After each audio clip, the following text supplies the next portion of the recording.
哎，先问各位老板一个问题，如果你手里有15万令吉，你是会去买一台保值到可以传给孙子的 Toyota， 还是买一台看起来像从未来世界里开出来的中国电车？以前在我们马来西亚人的认知里，日系车就是保值品，开5年卖掉还能拿回头期。但现在的社会环境简直是把这种认知按在地上摩擦。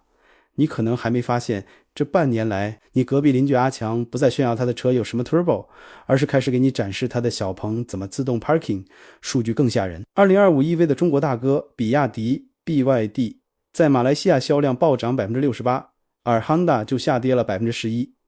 今天这集我不跟你谈情怀，我带你潜入投行报告的最深处，拆解这场大马车市的游戏。我们要看 TIV 的假象，中国车的降维打击，还有那个可能让所有车价一夜暴涨的汽车税务改革 OMV。 看完这一集，你会明白，现在买车可能是在买最便宜的车，但现在买汽车股可能是掉进了没有底的坑。我们先看大局。2025年全马汽车总销量 TIV 冲到了82万辆。大家看这个数字，第一反应肯定是，哇，看来没有钱的只是我一个人而已。但作为专业投资者，我们要看数字背后的猫腻。这小幅增长里藏着一个魔鬼，首10个月商用车销量惨跌了 12.6%。 当然你可能会说，商用车跌关我什么事儿？我们多数人都不开萝莉，别忘了我们是投资者，任何商业活动的蛛丝马迹都不放过。商用车是经济的温度计，老板们不买新货车，不换新萝莉，说明什么？说明大家对未来的生意没信心，大家都在 see how first。 那为什么私家车销量还能稳住？因为在马来西亚，车不是奢侈品，是生存工具。你可以不吃昂贵的 omakase， 但你不能没有那辆在你上班在你回乡塞车的车。所以现在的趋势很明显，大家从买面子变成了买性价比。这种价值导向的转变，就是中国车干翻欧系和日系车的切入点。接下来的话，日系车的死忠粉听了可能会心碎。以前大马车市是日系三剑客 Toyota、Honda、Mazda 的天下，现在呢， Toyota 勉强守住 16%， Honda 市占率从 11% 缩到了 9%， 而 Mazda 更是惨，跌到只剩 1%。 相比之下， BYD 的销量增长 70%， Chery 和它的子品牌 Jaco 涨了超过 100%。 我这里不跟你探讨是不是日本车更耐用，中国车的 quality 到底可以扒盖的吗？但是我要指出一个大众的观点，以前日本车给你2个 Arabic， 一个只能放 CD 的收音机，我们就觉得是皇恩浩荡，差一点要跪下来谢主隆恩。现在中国品牌进场，用同样的价钱给你按摩座椅、全景天窗、自动 parking， 甚至是能让你在车里唱 K 的屏幕。你说这种降维打击，消费者怎么可能不心动？当然这种心动是有代价的，开电车你得随时关注它还有没有电，这种找插头的焦虑，就是目前阻碍大马人全线导向 EV 的最后一道防线。看到日系车兵败如山倒，你会不会觉得国产车也要完蛋了？错，大错特错。还记得10年前的 Proton 吗？在 Geely 入股前，只剩下 12% 的市占率，被 Peradua 按在地上摩擦。但现在这两兄弟稳如泰山，合力抢走了 65% 左右的江山， Proton 就占了 20%。 Proton 靠着 X 系列和新的伊马斯系列稳扎稳打，而 Peradua 简直是大马车坛的扫地僧。哪怕外面的 BYD 和 Tesla 车主吵谁的 EV 更好，大马人的真爱永远是 Peradua。Peradua 卖的不是车，是大马人的生活必需品。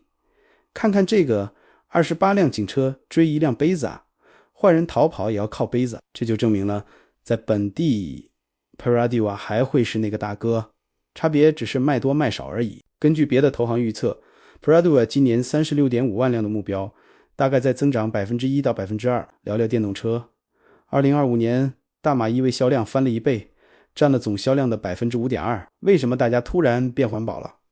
我个人觉得真正为了环保的可能只占了非常少数，真正的原因是因为价钱，不是 EV 便宜，而是因为怕那个 CBU 整车进口 EV 的税务优惠要到期了。去年 EV 的繁荣其实是一场集体抢购潮，但投行也给了个定心丸。2026年是 CKD 本地组装 EV 的爆发年，比如有 MG-BYD、 小鹏，包括国产两兄弟的 EV。 但是让油车车主最大的顾虑就是充电桩覆盖范围和数量。目前全马只有约5000个充电桩，其中 DC 快充才1700个，政府目标是1万个。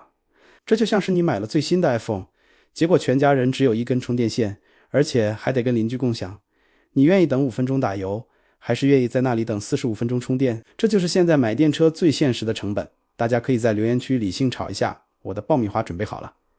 如果讲汽车行业，那我们不能忽略汇率这东西，因为一些上市公司的车是 CBU 或者采购零件都是以日元付款。现在日元贬值，对 Nissan 的本地代理商 Tencho Motor 或者是 Produa 大股东 MBM Resources 是好事，因为成本降低了。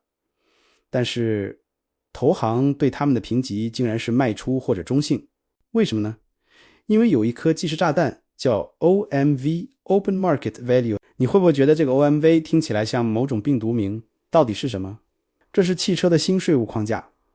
以前 CKD 组装车的税是根据生产成本算的，新的 OMV 只要一落地，这个税会扩大到包含车行的营销费、行政费，甚至是利润。后果是什么？车价可能会暴涨 10% 到 30%。 很多类一辆车的 10% 是几千来讲，不是几块钱哦。这个 OMV 本来去年就要实施了，现在政府推迟到了2026年下半年。为什么？因为在选举年之前推出让车价暴涨的政策，那简直是政治自杀啊！我们的政府现在很纠结，一手想收税，一手怕丢票，这种政策博弈才是2026年车市最大的不确定因素。如果政府不拆弹，大家可能连阿夏都买不起了啊！好了，总结一下今天的报告：一、日系神话正在瓦解，不再是日本车的代理商就一定有赚钱的能力；二、国产两兄弟依然是票房的保证；三、EV 正在从进口玩家转向本地组装。一些分析师报告没提到代理商也值得我们留意，比如 BYD 是 Same Derby Motor， 小鹏是 Build。 4. OMV 税务改革是悬在所有人头上的一把剑。今天提到的所有数据都来自投行报告和网上资料，不是买卖建议。买车我还能勉强吹水，买股你得自己做功课。如果你不想错过下一集关于大马命脉 Oil Gas 的深度拆解，记得订阅加分享。我是帮你做笔记的阿福，我们下期见，拜拜。